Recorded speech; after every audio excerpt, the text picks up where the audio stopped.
22 जनवरी की तारीख तो आपको याद ही होगी। इस दिन पीएम मोदी ने अयोध्या में भगवान राम की मूर्ति की प्राण प्रतिष्ठा की थी।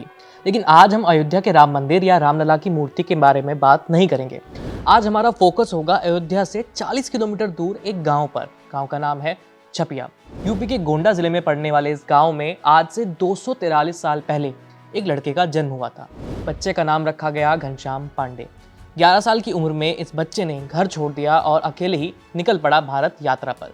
कुछ बड़े होने पर इस बच्चे ने एक संप्रदाय की स्थापना की, जिसे आज स्वामी नारायण संप्रदाय कहते हैं। ये संप्रदाय दुनिया भर में मंदिरों का निर्माण करके हिंदू धर्म का प्रचार करता है और इस बच्चे को आज सब लोग भगवान स्वामी नारायण के नाम से जानते हैं। अब आप कहेंगे कि अचानक से हम स्वामी नारायण की बातें क्यों करने लगे?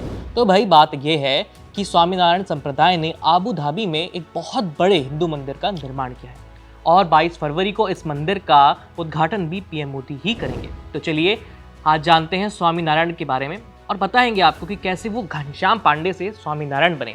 और बात होगी आबू धाबी में बन रहे उस बहुत बड़े हिंदू मंदिर की और उसकी खासियत के बारे में। पहले बात स्वामी नारायण की। अयोध्या के पास एक गाँव है छपिया। साल 1781 में रामनवमी के दिन इस गाँव में हरिप्रसाद पांडे के घर एक बेटे का जन्म होता है। नाम रखा जाता है घनश्याम पांडे। घर में माहौल काफी धार्मिक था। इसका असर छोटे घनश्याम पर भी पड़ता है। कहते हैं कि 7 साल की उम्र में ही घनश्याम ने वेदों और धर्मशास्त्रों को पारंगत कर लिया था। जब 11 साल के हुए तो पहले माँ और फिर पिता दोनों ही चल बसे। इसके बाद 11 साल की उम्र में ही घनश्याम ने अपना घर छोड़ दिया और निकल पड़े देश भर की यात्रा पर। इस यात्रा पर जाने से पहले घनश्याम ने सिर्फ नहीं अपना घर छोड़ा था बल्कि अपना नाम भी छोड़ दिया था। उन्होंने नया नाम रखा नीलकंठ वर्णी। नीलकंठ वर्णी ने पूरे देश की परिक्रमा की। इसी दौरान नीलकंठ ने केवल 9 महीनों के अंदर ही गोपाल योगी से अष्टांग योग सीखा। कहा जाता है कि गोपाल योगी अपने समय के बहुत बड़े योग के साधक थे। नीलकंठ की भारत यात्रा 7 साल तक चली। साल 1799 में 18 साल के नीलकंठ गुजरात पहुंचे। नीलकंठ की यात्रा 7 साल तक चली। साल 1799 में 18 साल के नीलकंठ गुजरात पहुंचे। उनकी यहाँ मुलाकात हुई स्वामी रामानंद नाम के एक शख्स से। कुछ समय बाद स्वामी रामानंद ने नीलकंठ वर्णी को पीपलाना गांव में दीक्षा दी और नीलकंठ के स्वभाव के मुताबिक ही उन्हें नाम दे दिया गया सहजानंद। कुछ समय बाद जब स्वामी रामानंद का उत्तराधिकारी चुनने का समय आया तो उन्होंने सहजानंद को ही अपने संप्रदाय के आचार्य के पद पर आसीन किया। स्वामी रामानंद के बाद सहजानंद ने ही उनके धर्म के सभी कार्यों को आगे बढ़ाया। समय बीता, सहजानंद ने एक नए संप्रदाय की स्थापना की। इस वजह से उनके सभी शिष्यों ने उन्हें नाम दिया पुरुषोत्तम नारायण। पुरुषोत्तम नारायण हमेशा अपने अनुयायियों को यही शिक्षा दिया करते थे कि जरूरतमंदों की सेवा करो। जल्द ही पुरुषोत्तम नारायण और उनके शिष्यों ने प्राकृतिक आपदा से पीड़ित लोगों की मदद करनी शुरू की। उनके सेवा कार्यों से जनता भी प्रभावित होने लगी। लोग उन्हें भगवान का अवतार मानने लगे और यहीं से उनका नाम पड़ गया भगवान स्वामी नारायण। फिर आता है साल 1822। इस साल स्वामी नारायण और उनके संप्रदाय ने पहली बार गुजरात के अहमदाबाद में एक मंदिर का निर्माण कराया। स्वामी नारायण उनके संप्रदाय का ऐसा प्रभाव था कि अंग्रेजों ने इस मंदिर के लिए जमीन दान में दी थी। क्योंकि ये मंदिर 24 फरवरी 1822 को बनकर तैयार हुआ था, इसलिए 24 फरवरी का दिन स्वामी नारायण संप्रदाय के लिए काफी अहम माना जाता है।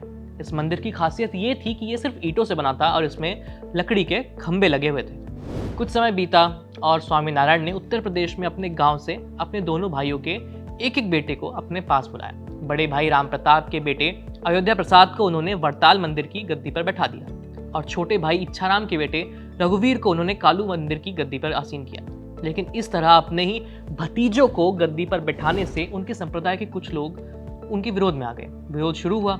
नतीजा ये हुआ कि स्वामी नारायण संप्रदाय 2 खेमों में बंट गया। एक खेमे ने वंश परंपरा को स्वीकार किया और दूसरे खेमे ने साधु परंपरा को। 1907 में साधु परंपरा के शास्त्री महाराज ने एक नई गद्दी की शुरुआत की। इस गद्दी को नाम दिया गया बोचासन स्वामी अक्षय पुरुषोत्तम संप्रदाय। इसे ही अंग्रेजी में बैप्स के नाम से जाना जाता है। 18 फरवरी 2024 को पीएम मोदी यूएई के आबू धाबी में जिस भव्य मंदिर का उद्घाटन करने वाले हैं उसका निर्माण इस बैप्स संस्थान ने ही कराया है। यूएई में बना ये मंदिर एशिया का सबसे बड़ा हिंदू मंदिर होगा। चलिए बात करते हैं इस मंदिर की खासियत के बारे में। आबू धाबी में बने इस मंदिर की कहानी शुरू होती है साल 2015 से। पीएम बनने के 1 साल बाद ही पीएम नरेंद्र मोदी यूएई के दौरे पर गए थे। पीएम मोदी का यह दौरा कई मायनों में खास था क्योंकि इंदिरा गांधी के बाद यूएई जाने वाले वो पहले भारतीय प्रधानमंत्री थे। इस दौरे पर पीएम मोदी ने भारत और यूएई के संबंधों के अलावा एक और मुद्दे पर चर्चा की, वो था यूएई में बनने वाला एक हिंदू मंदिर। फिर साल 2017 के गणतंत्र दिवस समारोह में यूएई के क्राउन प्रिंस मोहम्मद बिन जायद अल नहयान बतौर चीफ गेस्ट आए। कहा जाता है कि इसी समय मंदिर के शिलान्यास का कार्यक्रम तय हुआ। फिर एक साल बाद 11 फरवरी 2018 को पीएम मोदी ने वीडियो कॉन्फ्रेंसिंग के जरिए मंदिर का शिलान्यास किया। अब 14 फरवरी को पीएम मोदी इस मंदिर का उद्घाटन करने वाले हैं। अब बात करते हैं मंदिर की खासियत की। पैप्स की वेबसाइट के मुताबिक मंदिर की जमीन यूएई के राष्ट्रपति मोहम्मद बिन जायद अल नहयान ने दी है। मंदिर का निर्माण 55,000 स्क्वायर मीटर के इलाके में किया गया है। इस मंदिर का नाम बैप्स मंदिर है।